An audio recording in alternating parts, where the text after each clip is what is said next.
இங்க தான் பொண்ணுக்கு காது கேட்கலே சொல்லிட்டு அவங்க அம்மா செய்கை மொழி கத்துக்கிட்டதா தன் பொண்ணு கிட்ட பாசமா பேசுறாங்க.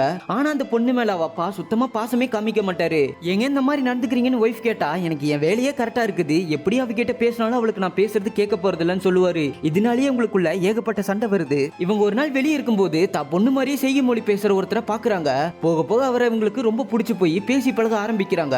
இப்படி இருக்க ஒரு நாள் அவங்க பாய் ஃப்ரெண்ட் வீட்டுக்கே போறாங்க. அவருமே இவங்கள தொடலான்னு வருவாரு. டக்குன்னு இவங்களுக்கு பொண்ணுக்கோ ஹஸ்பண்டுக்கோ துரோகம் பண்றமேன்னு ஃபீல் ஆகி விலகி வந்துருவாங்க. அப்பதான் பெத்த அப்பனே பொண்ணு மேல பாசமா இருக்க மாட்டான், நம்ம மட்டும் எதுக்கு இவனுக்கு உண்மையா இருக்கணும்னு சொல்லிட்டு பாய் ஃப்ரெண்டு கூட போய் ஒன்னா இருந்துருவாங்க. அடுத்த நாள் இவங்க வீட்டுக்கு வந்துட்டு இருக்கும்போது பாய் ஃப்ரெண்டு காரணம் ஹீரோயின்ட்ட எப்படியாவது ப்ரோபோஸ் பண்ணி ஆகணும்னு சொல்லிட்டு பின்னாடியே ஃபாலோ பண்ணிட்டு வந்துட்டு இருப்பான். இவங்க வீட்டுக்கு வந்து பார்த்தா புருஷகாரனும் பொண்ணு செம்ம சந்தோஷமா பேசி சிரிச்சிட்டு இருப்பாங்க. இத பார்த்து இவங்க ஒரு பக்கம் ஷாக்காக, இவளுக்கு புள்ள கூட்டி இருக்கா சொல்லிட்டு கள்ளக்காதன் ஒரு பக்கம் ஷாக்காக, இப்ப ஹஸ்பண்டுக்காரனும் பண்ண தப்ப சரி பண்ணிக்கிட்டான். இவங்களும் அந்த இடத்துல பாய் ஃப்ரெண்டை நம்ம மறந்துட்டு சொல்லிட்டு இவங்க பண்ண தப்ப சரி பண்ணிக்கிறாங்க. இதுல பாய் ஃப்ரெண்டுக்கார மேல எந்த தப்புமே இருந்திருக்காது.